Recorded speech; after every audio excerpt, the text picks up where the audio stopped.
अस्सलामुअलैकुम friends. Channel teach me technically में खुशामदीद।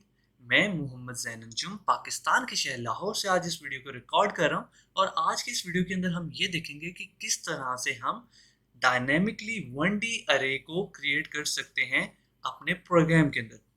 सो चलते हैं हम अपने विजुअल स्टूडियो की तरफ।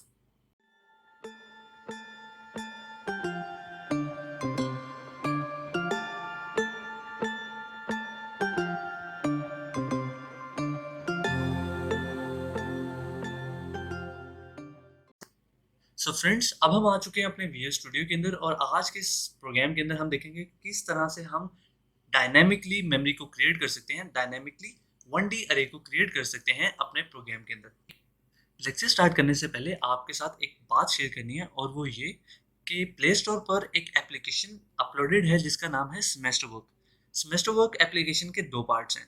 एक पार्ट के अंदर आप क्या कर सकते हैं, वो पार्ट आपको हेल्प करेगा आपका करंट CGPA और सेमेस्टर का GPA कैलकुलेट करने में। सो आपको करना क्या होगा कि सिंपली आप ऐड करें आप अपने सब्जेक्ट्स और सब्जेक्ट्स ऐड करने के बाद उसके अंदर आप अपने ग्रेड्स एंटर करें।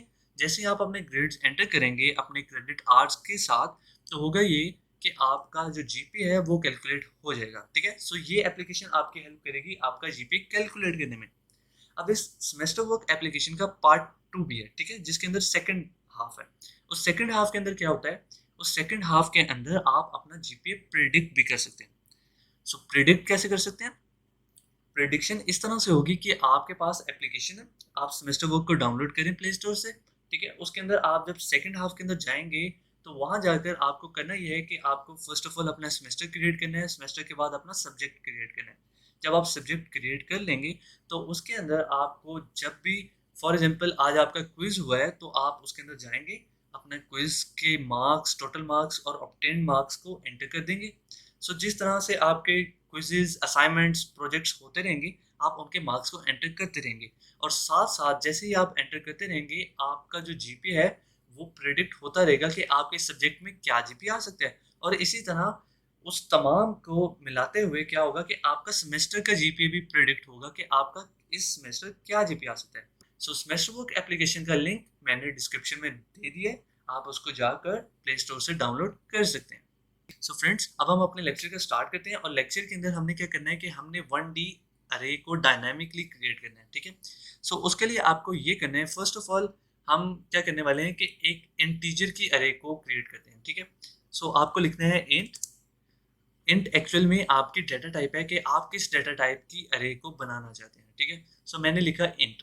इंट के बाद आपको लिखना है स्टैटिक और स्टैटिक के बाद आपको लिखना है अपने पॉइंटर का नाम, क्योंकि इंट स्टैटिक एक्चुअल में आपके पास जो सिंटेक्स है वो आपके पॉइंटर का है। ठीक है, सो आपको लिखना है इंट स्टैटिक और अपने पॉइंटर का नाम। सो टीच में टेक्निकली हमारा चैनल है और इस पर हमने अपना पॉइंटर बना लिया। ठीक है, सो इंट स्टैटिक टीच में टेक्निकली। उसके बाद हमें क्या करना है, उसके बाद हमें ये करना है कि हमें डायनेमिकली क्रिएट करनी है मेमोरीज।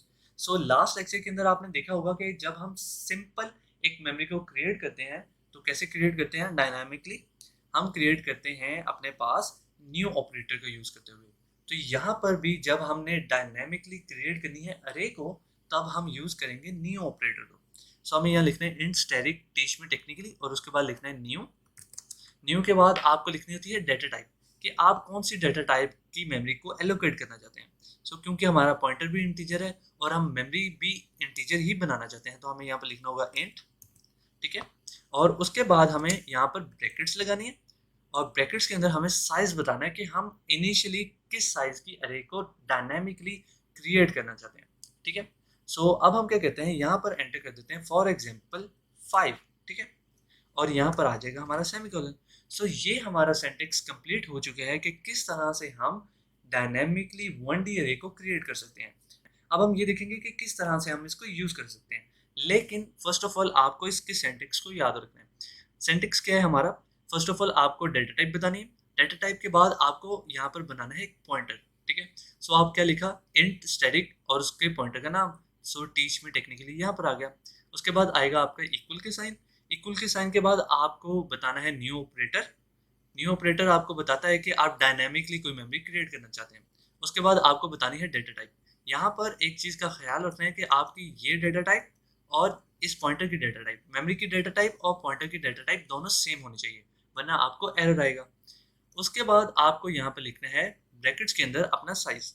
जब आप इस ब्रैकेट्स को खत्म करके न्यू एंड करते हैं तो इससे क्या होता है कि मेमोरी के अंदर एक मेमोरी की लोकेशन बन जाती है और आपको सिंगल मेमोरी लोकेशन मिलती है डायनामिकली क्रिएटेड। लेकिन क्योंकि आपको मल्टीपल लोकेशन चाहिए और आपको एक अरे बनानी है तो आपको यहाँ पर उस अरे का साइज रखना होगा। सो फॉर एग्जाम्पल अब मैं यहाँ पर एंटर कर देता हूँ 10। सो होगा क्या कि मेरे पास डायनेमिकली 10 मेमोरी लोकेशंस क्रिएट हो जाएंगी और उसके अंदर मैं अपने डेटा को सेव कर सकता हूँ। सो अब हम वो काम करते हैं। हम यहाँ पर लिखते हैं for int I is equal to 0, I less than, हमारी अरे का साइज क्या है 10, so I less than 10, I plus plus, और यहाँ पर आ गई कर्ली ब्रैकेट्स। सो यहाँ तक क्या हुआ कि हमने एक 10 मेमोरी लोकेशंस को क्रिएट कर लिया डायनामिकली और यहाँ पर हमने एक फॉर लूप बना ली जो कि 10 दफ़ा चलेगी। ठीक है, अब इस फॉर लूप के अंदर हम ये चाहते हैं कि हम यूजर से इनपुट लें। सो उसके लिए हमें लिखना होगा सी आउट एंटर नंबर। ठीक है, और यहाँ पर हम लिख देते हैं सी इन।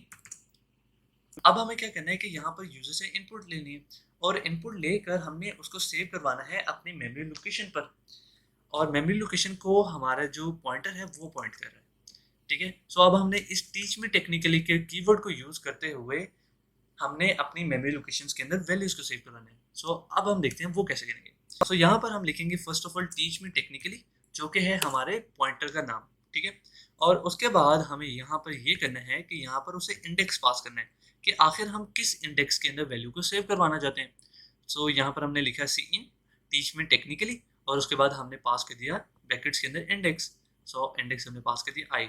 सो इससे ये होगा कि 10 दफ़ा वो इनपुट्स लेगा हमसे और उसको सेव करवा देगा अरे के अंदर जो कि डायनेमिकली क्रिएटेड है। अब आप क्या करें, अब आप ये करें कि इसी अरे को दोबारा से आउटपुट करके देख लेते हैं और आउटपुट करके हमें ये पता चल जाएगा कि क्या उसके अंदर वैल्यू सेव हो भी रही थी या कि नहीं। ठीक है, सो उसके लिए हम लिखते हैं दोबारा से एक लूप। सो हमें क्या करना है, फर्स्ट ऑफ ऑल यहाँ पर लिखना है टीच मी टेक्निकली, जो कि है हमारे पॉइंटर का नाम, और उसके बाद हमें पास करना है इंडेक्स कि हम किस इंडेक्स की बात कर रहे हैं। सो हम यहाँ पर लिखेंगे टीच मी टेक्निकली और इंडेक्स पास कर दिया आई। सो इससे ये होगा कि हमारे पास जो वैल्यूज पड़ी हुई हैं हमारे पास डायनेमिकली क्रिएटेड 1D की अरे के अंदर, वो हमारे सामने प्रिंट हो जाएंगी। सो अब हम क्या करते हैं कि प्रोग्राम को एग्जीक्यूट करते हैं। सो फ्रेंड्स, आप देख सकते हैं कि हमारे सामने आउटपुट आ चुका है। ठीक है, हमारा प्रोग्राम एग्जीक्यूट हो चुका है और यहाँ पर वो हमसे नंबर मांग रहे हैं। सो हम फर्स्ट ऑफ ऑल एंटर करते हैं 1 2 3 4 5 6 7 8 9 और 10। सो जैसे ही हमने 10 एंटर किया तो आप देख सकते हैं कि हमारे सामने आउटपुट आ गया है। और आउटपुट क्या आया हमारे सामने, 1 2 3 4 5 6 7 8 9 और 10। ठीक है, सो हमारे सामने क्या हुआ कि हमने देखा कि फर्स्ट ऑफ ऑल हमने 10 डिफरेंट वैल्यूज़ को सेव करवाया और 10 डिफरेंट वैल्यूज़ को हमने रिट्रीव किया और वो वही वैल्यूज़ थी जो कि हमने सेव की थी। सो यहाँ से हमें इस वीडियो से क्या पता चला, इस वीडियो से हमें ये पता चला कि फर्स्ट ऑफ ऑल हम डायनामिकली 1D अरे को किस तरह से क्रिएट कर सकते हैं और उसके बाद हमने ये देखा कि किस तरह से हम उसके अंदर वैल्यूज़ को सेव कर सकते हैं। हमने ये भी देखा कि किस तरह से हम उसकी वैल्यूज़ को रिट्रीव कर सकते हैं। सो फ्रेंड्स, मुझे उम्मीद है आपको आज का लेक्चर समझ आया होगा। मज़ीद वीडियोज़ के लिए चैनल टीच मी टेक्निकली को सब्सक्राइब करें, वीडियो को लाइक करें और अगर आपका कोई भी क्वेश्चन हो तो कमेंट बॉक्स में कमेंट लाजमी करें। Thanks for watching friends.